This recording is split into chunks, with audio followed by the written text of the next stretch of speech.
Organiser ఉన్నారో formula area సంబంధించి అసలు ఆర్గనైజర్నే అక్యూజన్ చేర్చలే.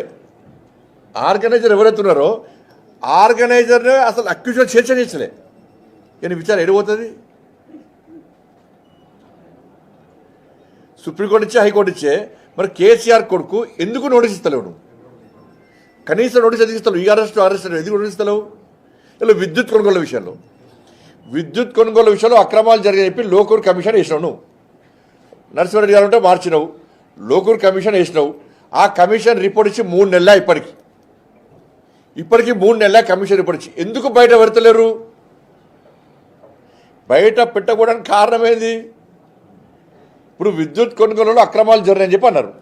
అన్నప్పుడు అక్రమాలు ఎవరు పాల్పడ్డారని చెప్పన్నారు? కేసీఆర్ అక్రమాలు పాల్పడ్డారని చెప్పి ఇదే ప్రభుత్వం చెప్పింది. దాని మీదే విచారణ జరుపుతున్నది. మరి విచారణ సందర్భంగా ఒక్క రోజున కేసీఆర్ పిలిచి ఆ కమిషన్ విచారణ జరిపిందా? ఇదేం ఇన్వెస్టిగేషనా? కేసీఆర్ పిలవకుండా ఇదే విచారణ క్లోజ్ అయిందంటే నివేదిక ఇచ్చే నివేదిక సంకలం పెట్టుకొని కూర్చుంటుంది. ఆ నివేదిక ఏందో విద్యుత్ నివేదిక ఇప్పటి పరిపెడతలేదు కదా. కాళేశ్వరం కేసు అదేనే. కాళేశ్వరం కేసులో కేసీఆర్ అక్రమాలు పాల్పడ్డాడు, క్వాలిటీ లేకుండా పనులు సాగించుడు, అంచనాలు వెంచిటో వేసి అక్రమాలు పాల్పడని చెప్పి ఇదే ప్రభుత్వం చెప్పింది. విచారణ అనేది అంత అయిపోయింది. మరి ఒక్కసారన్న ఆ కమిషన్ గడువు పొడిగిస్తూ పోతూనే ఉన్నారు. కానీ ఒక్కసారి కూడా కనీసం కేసీఆర్కి నోటీస్ ఇచ్చి కేసీఆర్ విచారణలోలే, కేసీఆర్ కొడుకునిలోలే, కేసీఆర్ అల్లునిలోలే.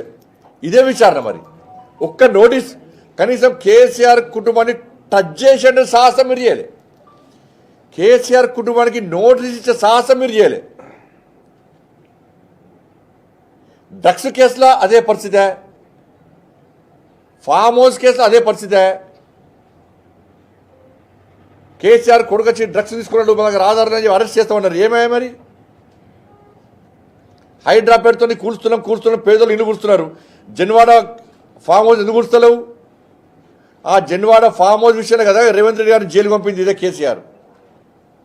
మరి అదే ఫామ్ హౌస్ హైడ్రాలో ఉందా లేదా? హైడ్రా ఎందుకు కూర్చలేదు? గిన్ని కేసులు ఉన్నాయి. ఒక్క నోటీసు కనీసం కేసీఆర్ కుటుంబానికి వెళ్ళే, కేసీఆర్ కుటుంబాన్ని టచ్ చేసే ప్రయత్నం చేయలే. సిబిఐకి ఇవ్వమంటే సిబిఐకి ఇచ్చే ప్రయత్నం చేస్తలేరు. ఇలా నేరుగా వచ్చే అవకాశం లేదు. అయితే రాష్ట్ర ప్రభుత్వం కోరాలి, అంటే కోర్టు ఆదేశాలు ఇస్తేనే సిబిఐ విచారణ జరిపే అవకాశాలు ఉన్నాయి. మరి మేమేం చేస్తాము? లిక్కర్ కేసులో ఈడీ సిబిఐ విచారణ జరిపినాక ఏమైంది? కేసీఆర్ బిడ్డ తీసుకెళ్ళి లోపల వేసినామా లేదా? వేసి చూపెట్టినామా లేదా? మేము చేస్తాం. కేసీఆర్ కుటుంబంలో అరెస్ట్ చేస్తాం మేము. కానీ మీరు కేసీఆర్ కుటుంబాన్ని టచ్ చేస్తున్నారు, కనీసం నోటీస్ ఇస్తున్నారంటే మీ ఇద్దరి మధ్య లాలూచి ఏంది? చీకటి ఒప్పందాలు ఏంది? బీఆర్ఎస్ పార్టీ తెలంగాణ రాష్ట్రంలో ఎమ్మెల్సీ ఎన్నికల్లో ఎందుకు పోటీ చేస్తలేదు? ఈ కేసుల పరంపర, ఈ కేసులో ఇచ్చిపుచ్చుకునే దూరం కాబట్టి కేసీఆర్ ఇచ్చే ముడుపులు కనబడుతున్నాయి వాళ్ళకి తప్ప ఢిల్లీ నాయకత్వానికి, కాంగ్రెస్ పార్టీ నాయకత్వానికి. కేసీఆర్ కేసులో మొత్తం నీరు కాచి పడేసారు. ఎక్కడ కూడా కనీసం కేసీఆర్ నోటీస్ ప్రయత్నం చేస్తున్నారు. తెలంగాణ సమాజం ఆలోచించాలి. ఇన్ని విషయాలు చెప్పాను నేను, ఇది వాస్తవం. అరే కేసీఆర్ పేరుందంటారు, కేటీఆర్ పేరుందంటారు, హరీష్ రావు పేరుందంటారు, అన్ని పేరు ఉంటారు. ఒక నోటీస్ చేయరు, ఒక కేసు పెట్టరు, ఒక అరెస్ట్ చేయరు. కేంద్రం అంట పట్టుకురావాలన్నట. కేంద్రం నువ్వు ఈ సిబిఐకి ఇవ్వాలి, సిబిఐకి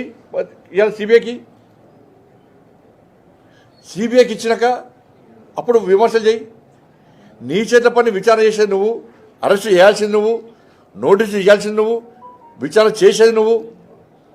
మీ చేతిలో ఉన్నటువంటి ఈ విషయాన్ని కేంద్రం మీద రుద్దితే ఇది ఎంతవరకు కరెక్ట్?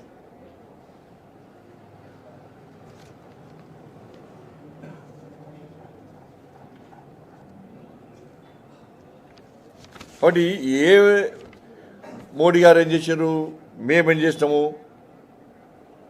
మూసినకి ఇస్తలేరు, మూసిన పక్షాల పైసలు ఇస్తలేరు, మెట్రో తీసుకోవడానికి కిషన్ గారు అడ్డుపడుతున్నారు. అంటే మూసినది యమున, గంగా, సబర్మతిని ప్రక్షాళన చేస్తున్న వాస్తవం. అది తక్కువ ఖర్చుతోనే అవుతున్నది. మరి మూసి పరిస్థితి ఏంది? 15,000 కోట్ల రూపాయలతో అయినటువంటి మూసి ప్రక్షాళనను కాంగ్రెస్ ప్రభుత్వం ఏం చేసింది? వాళ్ళ నాయకురాలు యొక్క అల్లుని కోసం, వాళ్ళ ఆది నాయకురాలు యొక్క అల్లుని కోసము మూసీ ప్రక్షాళనను అంచనాలను ఏ విధంగా ఇచ్చింది? కేసీఆర్ అయితే 30,000 కోట్ల ప్రాజెక్టును కాళేశ్వరాన్ని 1,00,000 కోట్లకు పైగా ఉంచిండో 15,000 కోట్లతోని పూర్తయ్యే మూసీ నది ప్రక్షాళనను 1,00,000 కోట్లకు మించి అంచనాలు పెంచారు. మీరు అంచనాలు పెంచుకోకపోతే అంత పైసలు వేయాలా? అవును, అన్నీ మేమే ఇచ్చిన కేంద్రం ఇచ్చినాక మరి మీరు చేసేది అని చెప్పరాదు. అన్ని కేంద్రం ఇచ్చినాక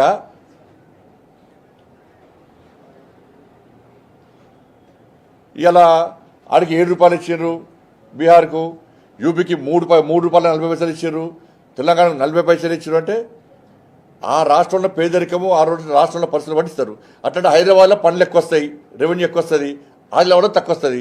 మొత్తం హైదరాబాద్కి ఏమని చెప్తావు? ఇస్తావా? హైదరాబాద్కి మొత్తం ఇవ్వాలని చెప్పి ఇస్తే హైదరాబాద్లోనే పోవాలి. మరి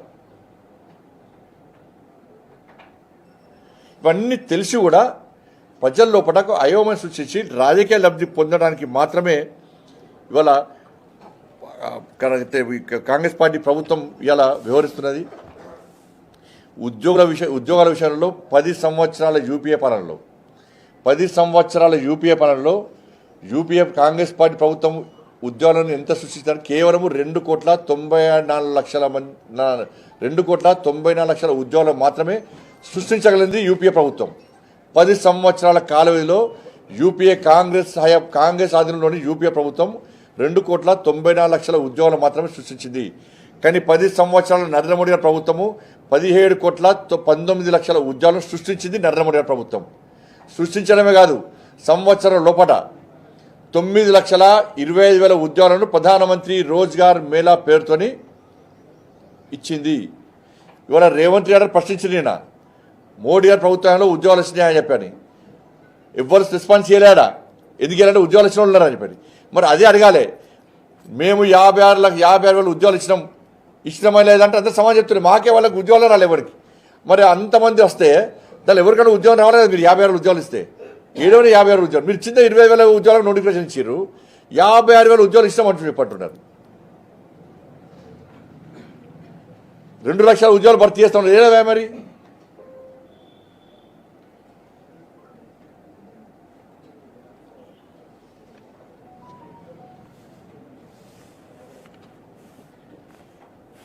మళ్ళీ చెప్తున్నాం, మేము అభివృద్ధి విషయంలో చర్చకు మేము సిద్ధం. 1,08,000 కోట్ల రూపాయలను అభివృద్ధి ప్లస్ నిధులకు, సంక్షేమ పథకాలకు, అభివృద్ధి నిధులకు కేంద్ర ప్రభుత్వం తెలంగాణ రాష్ట్రానికి ఇచ్చింది. ఏ గ్రామానికి ఎంత ఇచ్చింది, ఏ మండలానికి ఎంత ఇచ్చింది, ఏ జిల్లాకి ఎంత ఇచ్చిందో అని చెప్పడానికి చర్చకు మేము సిద్ధం అని చెప్పి కిషన్ రెడ్డి గారు చెప్పారు, మేము చెప్పినాం. వీళ్ళు తోక ముడిచి పారిపోయారు. కేంద్రం ఏం చేస్తుంది, రాష్ట్రం 6 గ్యారెంటీ విషయంలో ఏం చేసింది, రైతులకు ఏం చేసింది రైతులకు. ఇవాళ కేసీఆర్ గారేమో వరేస్తే ఉరియానే కేసీఆర్ గారు వేస్తే చేసి తీసుకుపోయి రాజకీయంగా ఉరేసి ఫామ్ హౌస్లో వండబెట్టారు. క్రికెట్ మ్యాచ్ ఆడడానికి కాంగ్రెస్ బీఆర్ఎస్ పార్టీకి ప్లేయర్సే లేరు. బౌలరు బ్యాట్స్మెన్ ఇద్దరు ఉన్నారు, బామర్ది ఇద్దరే. నా కీపర్ లేడు, నా ఫీల్డర్ లేడు. కెప్టెన్ పోయి ఫామ్ హౌస్లో అన్నాడు. ఇలా వరేస్తే ఊరంటే రాజకీయ సమాజం చేశారు కేసీఆర్. ఇవాళ మీ పార్టీ నాయకులు ఏమంటున్నారు? నిన్న రేవంత్ రెడ్డి మాట్లాడేది కదా, వరేస్తే ఊరని కేసీఆర్ వాస్తవమే. అందుకే కేసీఆర్ తీసుకపోయి 3 పండబెట్టిరాడా. ఇలా నీ పరిస్థితి ఏంది? ఇవాళ వరి వేయద్దు, వరేస్తే నష్టపోతారని చెప్పి మీ పార్టీ నాయకులే రైతులను బెదిరిస్తున్నారు ఇవాళ. మరి ఏ పంట వేసుకోవాలని చెప్తలేరు. మీకు ఒక అగ్రికల్చర్ పాలసీ లేదు. మీకు ముఖ్యమంత్రి గారు ఒకటి మాట్లాడతారు, మంత్రి ఒకటి మాట్లాడతారు, చైర్మన్ ఒకటి మాట్లాడతారు. వరి వేయకుంటే ఏం పంట వేయాలో చెప్పండి. మీరు మీ మూర్ఖత్వం వలన ఇలా కాళేశ్వరంని 50% బీఆర్ఎస్లను నాశనం చేస్తే ఇంకా 50% కాంగ్రెస్ నాశనం చేశారు. ఈ ప్రాంతం మొత్తం ఎడారైపోయింది. ఎండాకాలమే స్టార్ట్ కాలే, 7 లక్షల ఎకరాల్లో పంట ఇప్పటికే నష్టపోయింది, ఎండిపోయింది. ఇంకా సమ్మర్ స్టార్ట్ కాలే. సమ్మర్ స్టార్ట్ అయితే తాగడానికి కూడా నీటి కట్టకట్ట ఏర్పడే ప్రమాదం తెలంగాణ రాష్ట్రంలో ఏర్పడ్డది. వర్షాలు పడలేదంటే వర్షాలు పుష్కలంగా వర్షాలు పడ్డాయి. ఇటు కాళేశ్వరం ఇట్లా నాశనం చేశారు, అటు కృష్ణా జలాలను పక్క రాష్ట్ర పోలు దోసుకపోతుంటే ఇవాళ చూసి చూడండి వివరిస్తున్నారు. ఇవాళ అక్కడ ఆ ప్రాంతం దక్షిణ తెలంగాణ ఎండిపోతున్నది, నీళ్ళుండి ఎండిపోతున్నది, ఉత్తర తెలంగాణ ఇటు ఎండిపోతున్నది. మరి నీటి కటకటతో ఇబ్బంది పడే ప్రయత్నం ఏం చేస్తారు? అప్పుడు సమస్యను పరిష్కరించాలన్నా బీఆర్ఎస్ పార్టీ వాళ్ళు, కాంగ్రెస్ పార్టీ ఓన్లీ మీద విమర్శలే, మళ్ళీ ఢిల్లీ పోతే ఒప్పందాలు. బీఆర్ఎస్ పార్టీ అక్రమాలు కాంగ్రెస్ పార్టీకి ఒక ఏటీఎం లెక్క మారింది. ఒక్క స్కామ్ తీస్తే కేసీఆర్ ఢిల్లీ పోతున్నాడు, ఢిల్లీ పెద్దలకు పైసలు ఇస్తున్నాడు, మళ్ళీ హైదరాబాద్ వస్తున్నాడు, మనకు పైకి కొట్లాడ డాక్టరీ చేస్తాడు. కాబట్టి ఈ కేసులన్నీ మాఫీ చేసింది కాంగ్రెస్ పార్టీ ప్రభుత్వం.